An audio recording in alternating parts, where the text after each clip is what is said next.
The Sanur introduces Sanur Health Special Economic Zone to Australian market, enhances cooperation in tourism industry, and life as a Gen Z in Jakarta.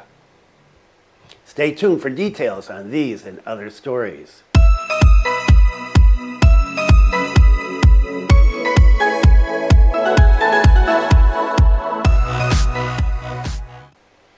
Selamat pagi. Welcome to the latest news from Bali, Indonesia. This is October 31st, Halloween 2024. A lot of stuff as usual, and let's get right into it. The Sanur introduces Sanur Health Special Economic Zone to Australian market, enhances cooperation in tourism industry. In line with the government's program to develop the main destination for medical tourism and wellness and strengthen Indonesia's reputation, especially Bali as a world-class holistic health center, the Sanur introduces the Sanur Health Special Economic Zone in Australia. This is the second country visited by the Sanur in the context of the global promotion of the Sanur Health Special Economic Zone, with Australia being the largest contributor of foreign tourists visiting Bali in 2024, with over 700,000 visits. As a follow-up to the collaboration with the Ministry of Foreign Affairs in promoting Indonesian economic diplomacy, the Sanur is proactively strengthening bilateral relations between Indonesia and Australia through its participation in the Indonesia by the Beach Festival at Bondi Beach, Sydney. That was on the 27th. This festival is a routine agenda that is now entering its second year of implementation after previously being held under the name Indonesia by the Harbour Festival in 2023. Okay, never heard of that before. The event, held by the Consulate General of the Republic of Indonesia at Bondi Beach, has succeeded in attracting the attention of 8,000 visitors who enjoy cultural exhibitions, typical Indonesian culinary delights, and Indonesian tourism information. The Sanur participates in introducing various health facilities in the Sanur Health Special Economic Zone, which includes integrated services with 5-star luxury hotel accommodation, international standard hospitals and clinics in collaboration with 9 countries, as well as the latest medical technology and premium health services. Visitors are very enthusiastic about the integrated medical and tourism services offered by the Sanur in Indonesia by the beach activity. It was recorded that more than 350 visitors came out to the Sanur booth to find out about the services that will be available at the Sanur Special Economic Zone. This is an important step to expand the Sanur's reach to the international market and show that Indonesia is ready to compete in the global health industry, according to the head of sales and marketing group of the Sanur. The Consulate General of the Republic of Indonesia in Sydney said that the existence of the Sanur currently has an important role in developing Indonesia's medical tourism sector. We would like to thank them for participation in the Indonesia by the Beach Festival in Sydney.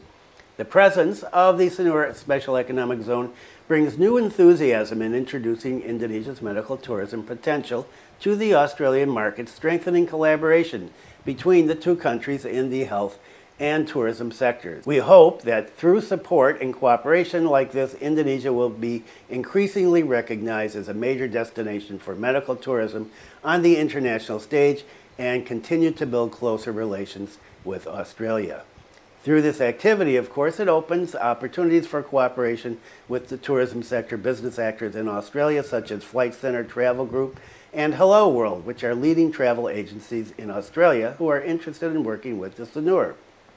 Okay, did not know that either. It is hoped that in the future, a strategic collaboration will be created that can encourage the growth of the tourism sector and creative economy in Indonesia while strengthening bilateral relations between the two countries. Medical tourism in Indonesia. They're hoping that this is going to be something, a money maker, and a lot of people coming into Sanur in the Special Economic Zone to get treated at the new hospital and, well, stay at the Sanur, I guess. And what about Gen Z? Okay, I find Gen Z fascinating, hopeful, irritating. So let's take a look at what one Gen Z person has to say. Mom, I'm tired. Can I sleep in your house tonight? Did I really make that into a whine? I guess I did. Is the most exciting part of your life receiving a notification that your check cleared or hearing your courier yell, "Packet"? Same here.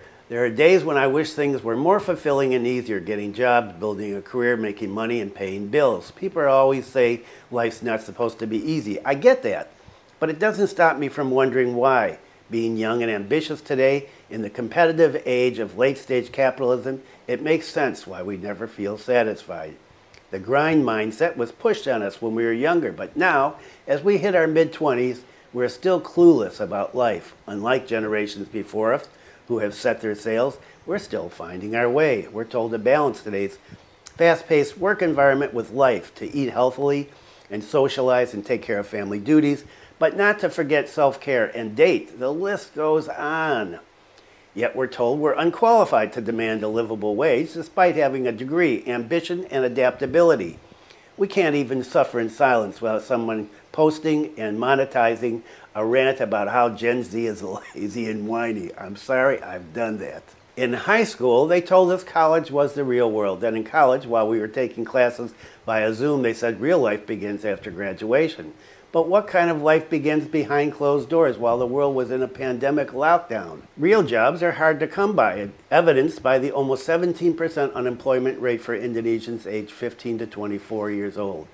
And so many of us found solace in the gig economy. It's not uncommon to hear people my age juggling multiple jobs while still living paycheck to paycheck, covering rent, utilities, transportation, plus some shopping and the occasional weekend out with friends.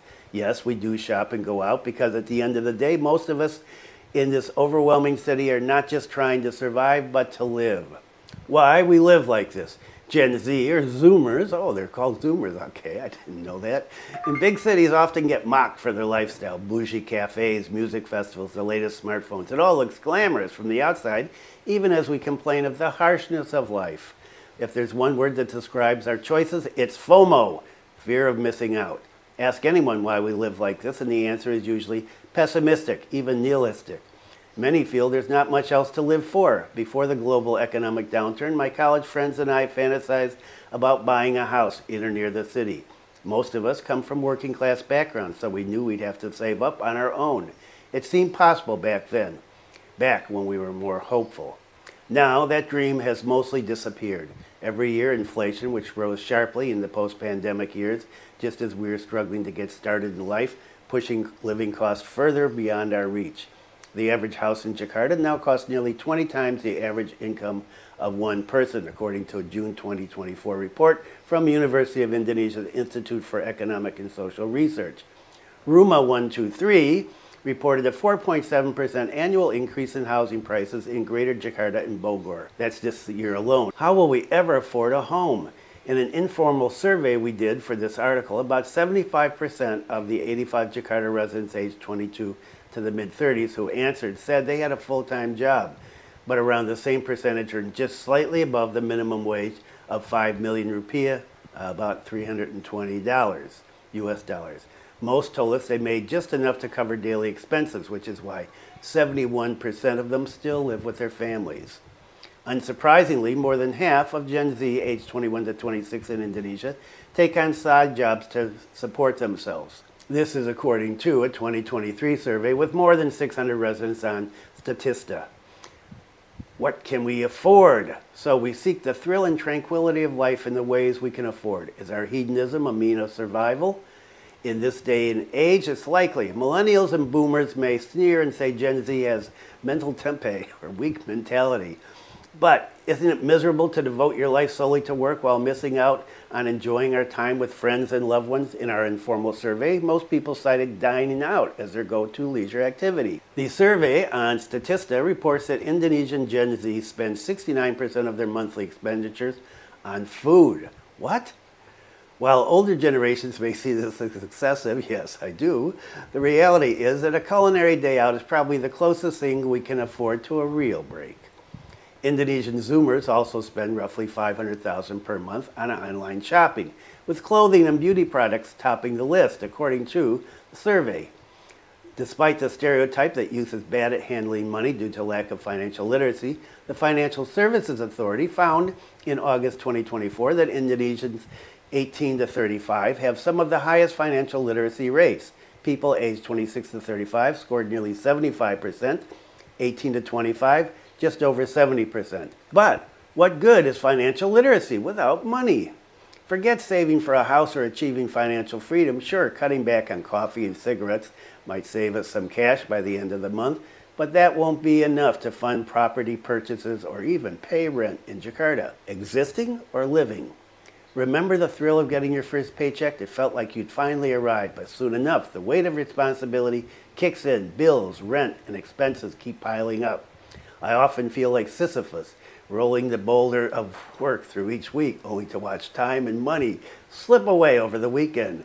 Let's eat something good. Shall we try this bar? There's another shopping event. Everything in Jakarta revolves around consumerism. We're stuck in this weird cycle of productivity and reward.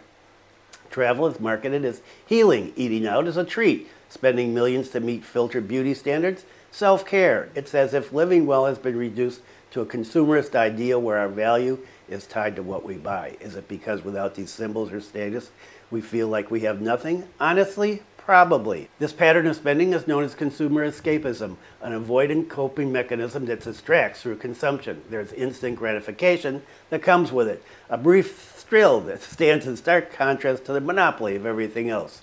The corporate world knows this and capitalizes on it with constant discounts and an endless parade of must-haves and must-tries. Generally, most of us prioritize spending based on our needs, but saving for a rupiah 2 million pair of shoes seems far more achievable than saving for a house. Don't buy shoes that cost 2 million rupiahs. Pack it! A courier was outside my door with my latest online purchase, a welcome interruption to my whining. She realizes that. Back to reality. It's exhausting to be constantly spending money that we barely have. Sure, there are ways to cut back, but with the state of the world today, many Gen Zers feel a sense of hopelessness. We worry about social and economic inequality, the bleak future, as well as mental health and well-being. Our social media feeds alternate between war, environmental doom, and the newest cafe we definitely have to try. Offline, reality isn't pretty. Careers feel linear, the job market's tougher than ever, and everything is absurdly expensive. The pandemic led to mass layoffs, businesses shutting down, and a struggle to find work even for those just looking for internships. Worse yet, many job openings in Jakarta have, in the past few years, limited applicants aged to a maximum of 25, and the Constitutional Court said this is legal, and it's crazy. This is one of the things I really don't understand about the Indonesian economy. Why do you limit the age for people applying for work? And you see this over and over again. By the time you're 30, you're useless. So younger Gen Z are being pushed to enter the workforce even while still in university. Meanwhile, those of us who graduated during the pandemic and suffered through its after effects are now becoming too old to even apply. That's true. I know that from experience with my kids. Naturally, we want to make the best of life while we can in whatever way we can. So if you're part of our older, more successful readers, allow me to ask, what can we do? I found this very interesting myself because I've read a lot about Gen Zers.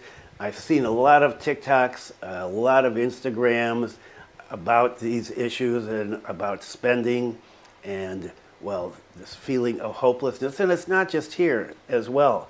I know Gen Zers in Seoul, I know Gen Zers in Tokyo, and the same kind of feeling. So I'm moderating my complaints about Gen Z and their whiny approach to life. But I guess all of us whine at some time or other, and it's not an easy time to grow up, and especially with the economy. Indonesian economy, we're going to talk about in just a minute. But for young people, difficult to get jobs, good jobs related to their education. We still have more people coming out of university than jobs for those kinds of people. And that is an issue that's going to have to be dealt with by the government. And let's talk about the economy. President Prabowo Subianto's government is targeting economic growth to reach 8%. I've seen this before. How are they going to do that?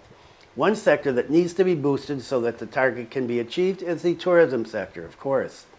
Data from 2022 shows that the tourism sector has been able to generate tourism GDP of 4.3% and absorb 21.26 million tourism workers. This is 2021. Based on the Ministry of Tourism and Creative Economy report, foreign tourist visits only reached 10.41 million as of November 2023.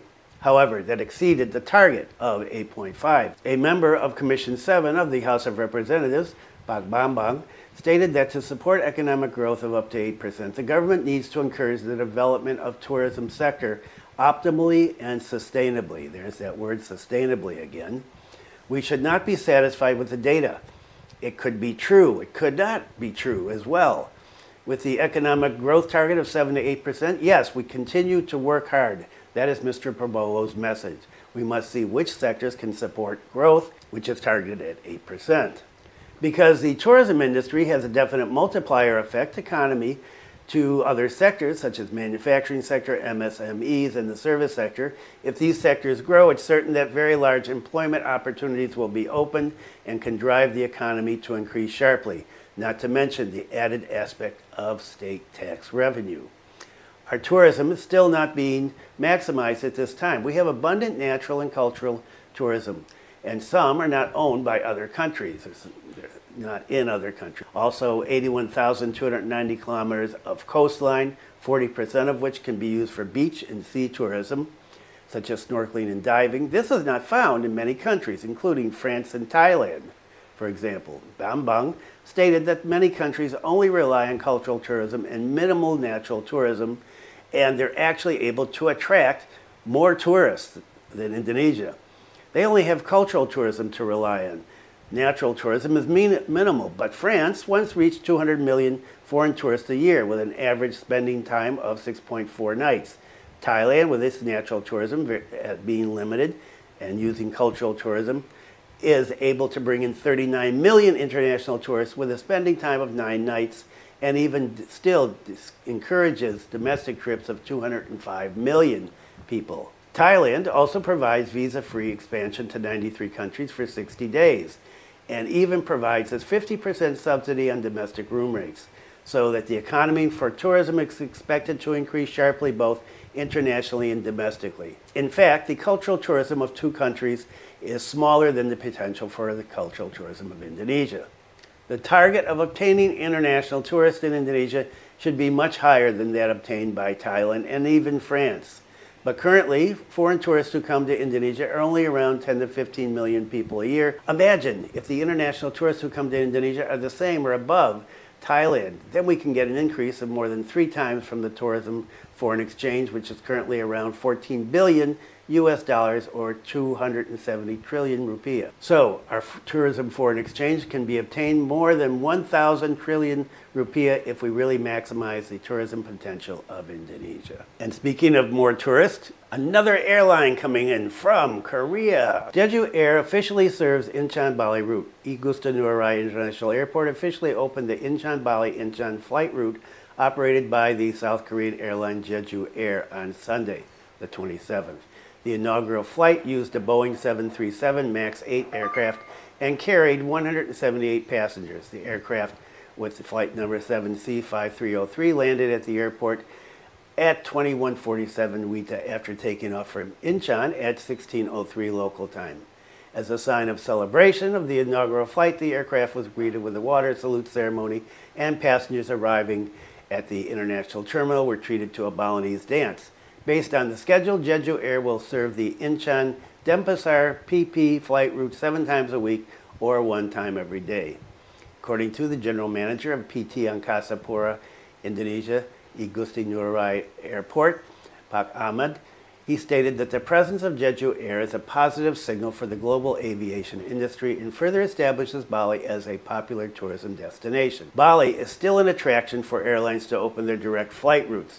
Jeju Air has submitted a daily flight schedule, and we celebrate today as their first landing in Indonesia.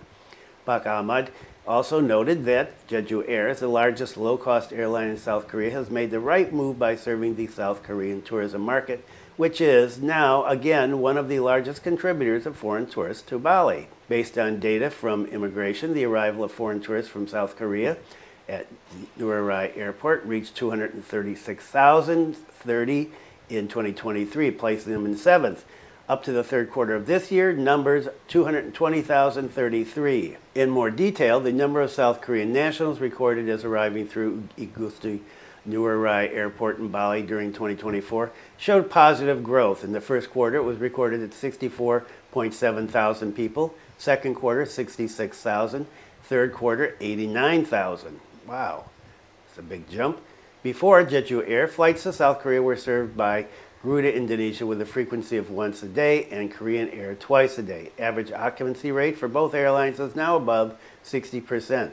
With the addition of daily routes from Jeju Air, it's expected that there will be a positive impact on passenger growth at Ngurah Airport and increased tourism in Bali. The Incheon-Bali-Incheon route, served by Jeju Air, is departure time 15:40 and it arrives in Bali at 21:50.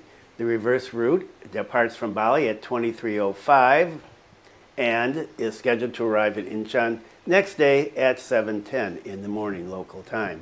With the addition of Jeju Air flights, Ngurah Airport now serves 39 international flight routes in 19 countries operated by 41 airlines. Okay, that is it for today. Thanks for viewing. Be kind to someone today. Take care, and I will see you next time. Maybe tomorrow, maybe not.